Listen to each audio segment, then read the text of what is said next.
West Ham United are about to enter a decisive 4 games of Premier League action with Fulham at home, Brighton at home, Wolves away, and Forest at home, potentially deciding or going a long way towards deciding our fate towards the end of this season. It feels massive. So, Merry Christmas, everybody. I hope you are all well. Mike is with me. Mike, how are you, mate? Yeah, good, mate. I might not look very, Christmassy, Festive? but I have been out on the close singing carols, mate. So Have you? Oh, very yeah, good. drunk Very a good. lot of mulled wine. So Oh, Mike's a bit drunk. Well, there we are. not drunk. I've drunk a lot of mulled wine. Not drunk, but drunk a lot of malt. Okay, interesting. Interesting. We also have a special guest. Considering we are just a couple of days away from Christmas, I have opened up my contact book and I have searched far and wide, Mike. So, do you think you're going to be impressed with our next guest? Certainly will be, I reckon, mate. Well, he's got a lot of work to do around this time of Busy, year. busy man this time of year. Busy man, so he's managed to spare half an hour for the West Ham official preview. So I'd like to say, and everybody watching, please give a warm welcome to Father Christmas. Thank you for joining us. Father Christmas, how are you? Merry Christmas, Jake. Merry Christmas, Mike. And It's not Happy quite what I Christmas, envisaged him to sound like, to Santa. be honest. Merry Christmas, Santa. Are Great. you busy at the moment? Very busy at the moment. Very busy at the moment. Lots of West Ham fans asking for 3 points for Christmas this year. Very good. Very good. Mike, have you got anything you'd like to ask or wish from Santa Claus this Yeah, Christmas? I think we need 9 points over these next 4 games. So see what you can do, Santa. Well, I hear you're on my good list, Mike. So Yeah. hopefully 9 points is coming your way. Very good. Very good indeed. Sam is with us. You can break character now, Sam. Okay, one sec. I'm going to go off camera to take the wig off because it looks ridiculous. Okay. I'll take you off. Whilst our Santa dethrones himself and becomes Sam again, we have Fulham on. I don't know what day it is, to be honest. Saturday? Is it Saturday next? Yeah, I think it's Saturday. We play Fulham on Saturday.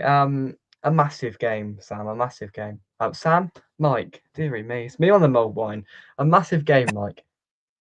Huge, mate. This is huge. I mean, Fulham.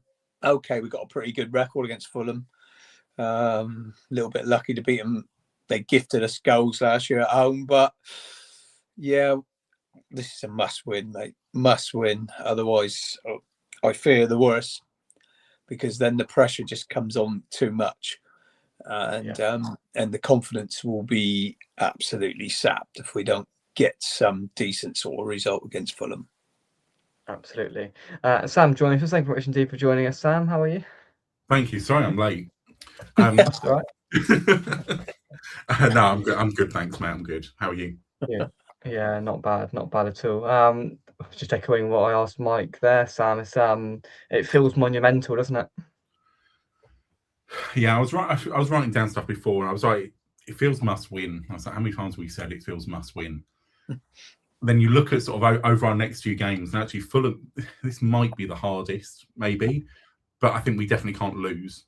We need that momentum going into this period. They do look weaker without their AFCON players. I know that we do as well, but this feels like a game that that could be there for the taking. And yeah, we've got to turn up. We can't have any Christmas hangover on the pitch on Saturday. And yeah, it's massive. Yeah, nobody moving a little bit feverishly because of too much turkey left. So, Mike, Absolutely, mate. Absolutely. I mean, we've got to just our home form has been indifferent. I mean, we know that we've been on the most part pretty poor at home this season, and there's been a couple of sort of few instances of good stuff at home, but this is where things really need to turn on now. I mean, I was on the off chance listening to Sky Sports News earlier, and they had Paul Merson on there. He was like, "Well, these 4 games are big for West Ham, and if it doesn't go their way, then pretty much nearly gone." And that's a staggering thought, isn't it? It is, but he's correct. I mean, we're third in the league, and the table doesn't lie. We are where we are, mate. I know, it's a bit of a cliche, but to be totally honest, yeah, these 4 games are huge. Okay, yeah, we've got to get into January and see what the board can do to improve our squad, because for me, that's where we really lack it.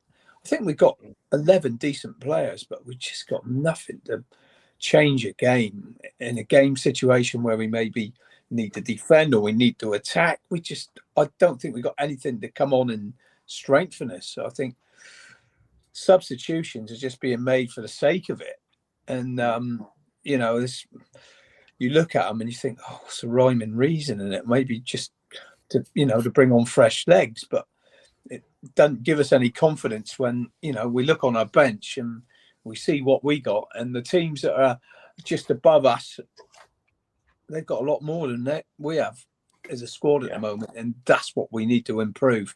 But these 4 games, we've got to get some sort of results out of them to give ourselves a chance from January, if we can improve the squad. Absolutely, and I think that's probably a good point in a sense of with substitutions, you stand there in the second half and you think these are being made for the sake of it to tick a box more than to impact the game because of how void of quality we are on our bench. So it feels like he's making changes, just hoping that, if he sticks different people on, then something different is going to happen. Sam, we've seen that so many times where it will just bring players on in a hope that it improves. It's like a hit and hope through a substitution. I think we've seen a few times this year where subs have made a difference, but it's normally Souček coming on and just barraging through tired defenders, not necessarily quality, more just the sort of guy he is. But I think the other 2 players that potentially you'd look for us to bring on are probably the 2 players that are leaving us at the start of the window, because you'd probably look at bringing on the striker in Fulkrug. I know he's not done much for us, but if you want to change a game, you bring on a striker. And the other player would be Guilherme. I'm still not quite sure how we're going to be pronouncing it, but it looks like he's off as well. And I think that says a lot, that I don't think there's a West Ham fan who will miss either of those players.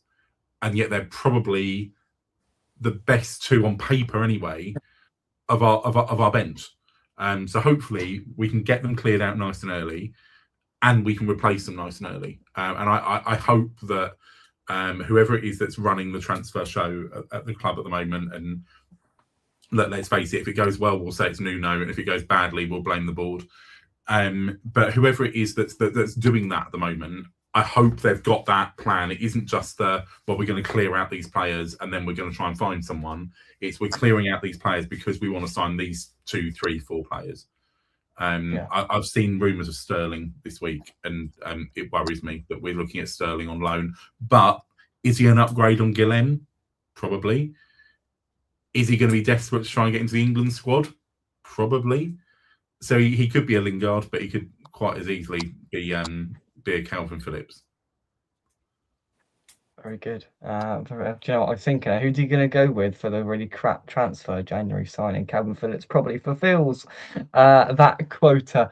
But yeah, I mean, there's no doubt about it, Mike. We need to have a structured transfer window, and that is not a sentence that we can say about any other January transfer window that has come before it. And we've spoken before in the sense of we are in trouble here, and we cannot be waiting until February the 1st or whenever the transfer window is threatening to shut on deadline day. This needs to be done in the first week. Fulkrug's gone. Looks like Guilherme's going. We're down to the bare bones with Wan-Bissaka and Juve gone for a month. With those players seemingly going permanently, we can't be messing about until the final hour in the January transfer window to get things done, because we don't have half a squad now. So take even more players out, a couple of injuries, and me and you are in midfield, Mike. Joking aside, though, Jake, every time it's the end of the window, isn't it? Every single time. And like you say, if we don't do anything straight away, it's probably going to be too late and a waste of time. I've really got no confidence. All the players we've been linked to, okay, you can take most of them with a pinch of salt, I should imagine. But, the striker at Wolves, the Wolves fans want him out. They're dying to get rid of the guy. They can't stand him. If we're talking about that and Lingard's and Sterling's, I'm sorry, but none of that is going to help us at all. I just think we're better off probably picking I know you got to be a bit lucky, and we have been in the past.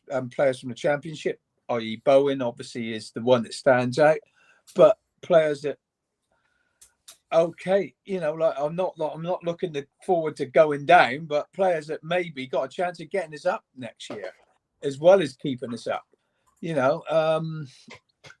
I really don't see.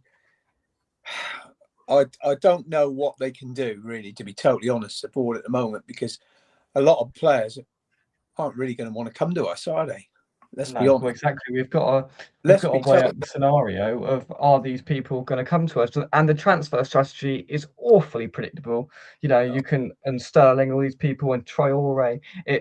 It's like Lingard sort of players, and that link is going to be made 1 billion times over the next month and a half. The Lingard whole thing, when we know what we're going to try and go and get in January, it's been nothing new. It's probably Sullivan taking the reins, to be honest, because he's thinking, blimey, we're in trouble here. I'm going to take control, and I just can't see it working. And it's a car crash, to be honest, and I cannot see it working.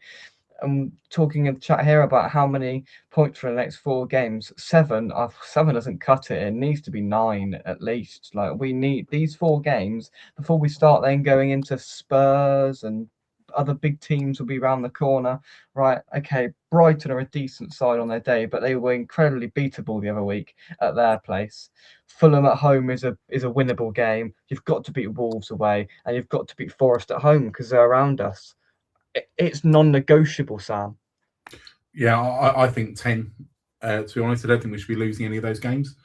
I agree with you. I think there's 3 very winnable games there, and I think there's Brighton, and they've been a bogey team for us, and therefore a point against Brighton would be good. And I think any club, I think even if you're Arsenal, Man City, whoever up the top, and you're going, hey, we're going to get 12 points in the next 4 games, you can never guarantee you're going to turn up in 4 games in a row and someone's not going to do something. There's not going to be a mad red card or whatever to go, look, we need 12 points in 4 games. It's just not going to happen. But I agree, they're absolutely massive. We've got to be beating the teams around us. I was having a look not just at who we've got going forward, like over the next 4, but who have Forest got, who have Leeds got. And they've got some hard games over the next 4 games. Forest have got a really tough game in East London against West Ham coming up. But like even if we don't include that, like I can't see where they're getting points in their next 4 games, either Leeds or Nottingham Forest, except for possibly Forest against us. So we could really turn this around by the time that we play QPR in a few weeks' time, and we could be 4th, 5th from bottom. We could have dragged some other teams in. They've had some easier weeks. They've picked up points. They've moved away from us. Now that we've got that batch of games, and it's not ideal we haven't got our strongest team. It's not ideal we haven't got Wan-Bissaka, Jiff, etc. But this is our chance to really change that narrative, to drop the bottom 2, and to make it that it's going to be 1 from 3, 4, 5 teams. And suddenly that totally changes the narrative. And if that is where we are at that point, suddenly players do want to come to us. Suddenly players do go, actually, you know what? I like Nuno, and I like what he's done at Wolves. I like what he did at Forest. I want to be there, and I want to be part of that project and that journey. And it could make a massive, massive difference in terms of not just who we sign, but the quality of those players that we sign, and what's going on in their heads. Is it just a payday, or is it that they want to come, they want to fight, and they want to get us back into sort of mid-table and fighting for Europe in the next few years? But it's going to set the tone, Mike, above all else, because these 4 games, and all right, disregard the cup game just for this scenario. But then we go to Tottenham. We go to Tottenham with renewed hope that anything can happen at that place. We go there limp with not as many points as we wanted in these 4 games. They turn us over easily, right? It's a game where we turn up, and if we do turn up, then there's a pretty good half chance that we're going to get something out of the game. These 4 games set the tone for the remainder of the season, and we have to get it right. That's what I'm saying. We need to pick up enough points from these games to give ourselves a chance. I mean, there could be some hope. Well, I haven't got a lot, but we may be able to strengthen our squad, before the end of January. But if we've got enough points in this little window now, then we do strengthen our squad, then there is hope. You're getting what we're on 13 points. Say we picked up 7, we're on 20. Realistically, you want another 15, 16 points, and you've got a damn good chance of staying up from your remainder games from January, and that is, not impossible. So, but you're right, Jake, in saying that these 4 games are so important, especially not losing to the teams around us. Exactly. It's just about not losing, and I'm not saying we should go and get 4 draws from these 4 games, but it's about this Wolves away is just eating away at me every time I think about it. They have not won a game. They have been dreadful. The only game they've won this season is against us in the Carabao Cup, and it's just eating away at my brain and thinking this is so obviously going to be a 1-0 defeat. I'm trying to get it away from me, but coming back into the short term with this game, Sam, Fulham have been indifferent, as they always seem to be under Marco Silva, and especially at our place, as we've discussed across the whole 4 games coming up, it's a game where at home we need to capitalise, I think. Yeah, and we can need goals. Fulham score goals. They put 4 past Man City the other week, I think. Like they are a good side attackingly, but they look poor at the back,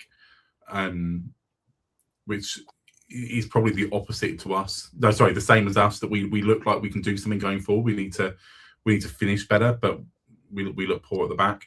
So it could be a thriller. But yeah, we've really got to go into it with some confidence. We've got to play our best, and we've got to get something out of it. As you say, Fulham are inconsistent at best, and there are people calling Chelsea inconsistent. They're 4th in the league.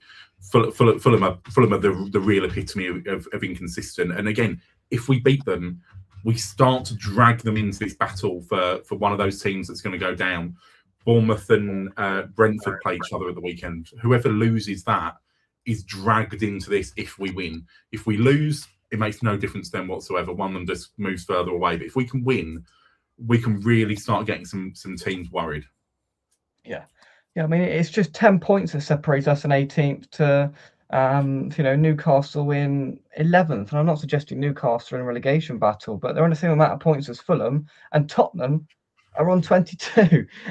So it's so tightly congested in there. And, a lot of those teams won't get dragged in. But as Sam's alluding to, Mike, we just need to drag a couple of them in. We need a couple of them to have a bad run. And Leeds have got a horrific run of fixtures. And if we can drag them back in, although they have got a point against Liverpool and beaten Chelsea at home, Leeds, so they could carry on a good run of form. But it's just about bringing some more teams into this and sort of multiplying our chances of worming our way out of it. Yeah, but it's up to us, Jake. We got to get results. I know we're all looking out. I've done it for years. I've been following this team for 50 odd years. So, I've been looking at other teams' results for years and years and years, hoping that they're gonna lose so we can stay up. And but I've got the stage now where I'm thinking, do you know what? It's all about us getting points. I've watched Leeds. They've got some fight. They've got Ellen Road, which is honestly, that's worth points to them. It really is. Yeah. Oh, that most definitely. And they got some fight. They had a go at Man City. I mean, we're not doing those sort of things. That's why we've got to really concentrate on ourselves, get ourselves going, give ourselves some hope. Like I say, January is massive. We need to bring in the right players and strengthen the squad, give the squad a bit of confidence. And the way you get a bit of confidence is getting some results. So it's really down to these next few games because there is a chance. Yeah, Sam, I mean, I think it's important that, of course, we talk about this game in isolation, but in the bigger picture. So it's 2 games at home in 3 or 4 days. Brighton follow in pretty quick succession before the new year. Got to talk about the fans in the sense of if this game doesn't go to plan, then things can get very bad very quickly over there. This just feels probably one of the most important games that I'm going to be stepping foot into for a long time. And of course, I spoke on the Christmas show the other night about, of course, that all those European games were important, but this is different. This is the other end of the, other end of the scale. Those games were important, but these are essential. These games that are coming up. So there's going to be some nerves inside the London Stadium on Saturday. Hopefully everyone's got a bit of festive cheer about them, but we've got to get down to business. And at the end of the day, the players have got to hit the ground running and look like they want it, because we're one of the teams in this relegation battle at the moment that looks like we're part-time, turning it on, turning it off, and not looking too bothered. We need to show fight. We're doing, I think I say it every week, it's the fans as well. We talked about how Ellen Road can win Leeds points, and it absolutely is at the moment. Teams are going there and they don't want to play at Leeds. We need to do exactly the same at the Olympic Stadium. We did it on those European nights. There are so many of those nights where we pulled results out that we would never normally pull out, performances out that we'd never normally pull out. And a massive part of that was the fans. It was the fans getting behind the club or getting behind the team for 90 minutes. It was the fans getting in there early and building up that atmosphere. We were there the other week, even for the Billy Bonds memorial, and there were so many empty seats. And don't get me wrong, I think it's probably the best atmosphere we've had all season. We lost the game, but the fans were chanting throughout. It was a good atmosphere in there. We need to keep that going during these games. And if we do go a goal down to Fulham, or we go 2 goals down or whatever, we need to be that 12th man. We need to be urging the players on, because when it goes quiet in there, it's silent. And all you can hear is the away fans. Actually, even the away fans don't bother some of the time because it's absolutely silent in there. If we can get that going, that can win us points in exactly the same way as it will win Leeds points. It's winning Sunderland points this season. And I've got no doubt that it'll do exactly the same with Bournemouth as well. I know it's a little ground, but you're close to the pitch. Those fans are going to sort of do the same. We've got to do the same at the Olympic Stadium. Look, we can't make the seats go nearer to the pitch. We can't do this. We can't do that. We can't paint the seats claret before the end of the season or whatever. Let's make the most of what we've got. What we've got is 60,000 West Ham fans in there, and no other team has got that. No other team is in a great big stadium with 60,000 fans that could be cheering them home. Yeah.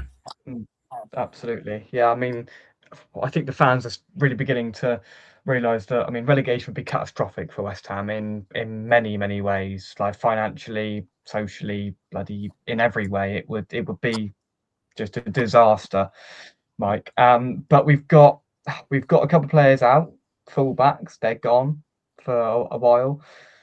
Walker Peters, I don't think there's too much wrong with him. Skulls, I think he picked up a little bit of a knock, and feel for him. He's played in a game against Liverpool when they were pretty decent, and a game against Man City, and it's not really, you can't really fault the lad, to be honest, but he's not quite ready, and he's being chucked into these, elite games against elite players, and he's not quite up to the task. But we've got to find a way of dealing with the threat that's going to come our way, and it's a massive loss for Bissaka and Juve regardless. But again, with the lack of squad depth, that's all we've really got, isn't it?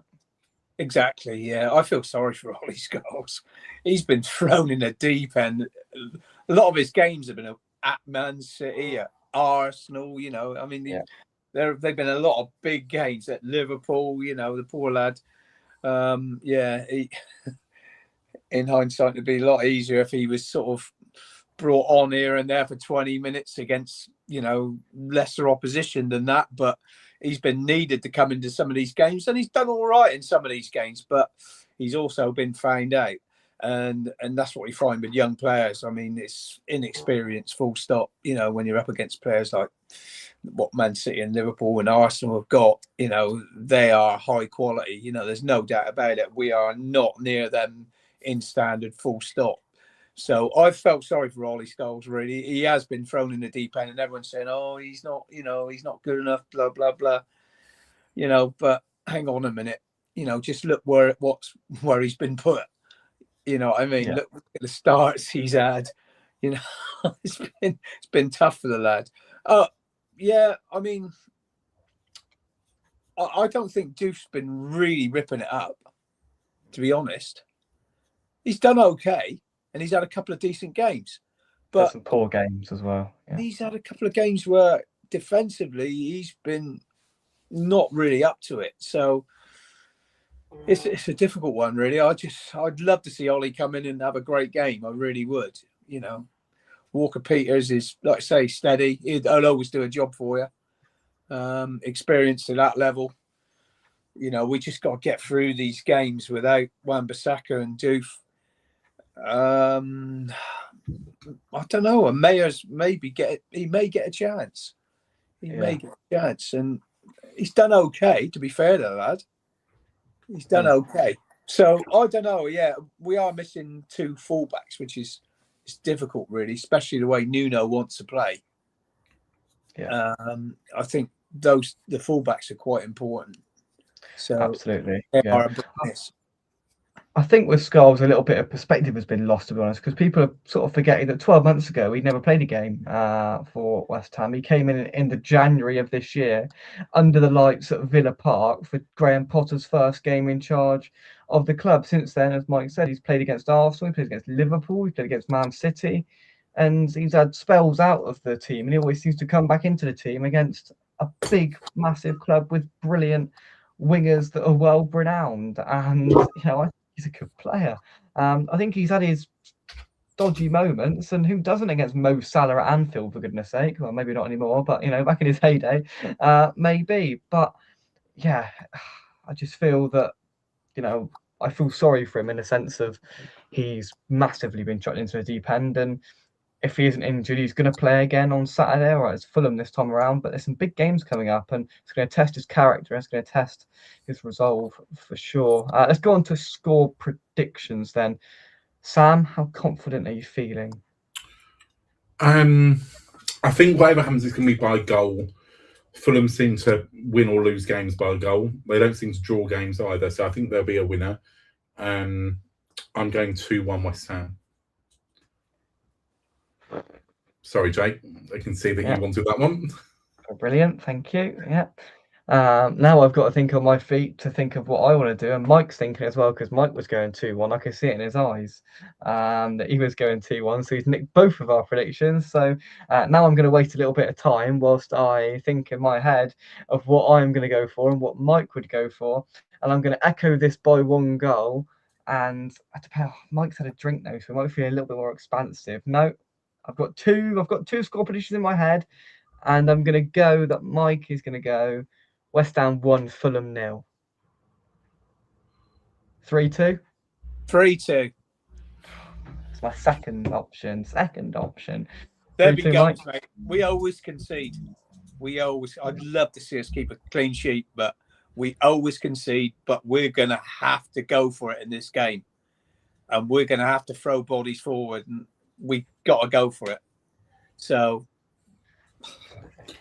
yeah, it's going to be a tough one because Fulham, they are a decent side. There's no doubt about it. They've had a couple of games. They've been up and down. There's no doubt about it, but they usually score goals. So I see goals in this game.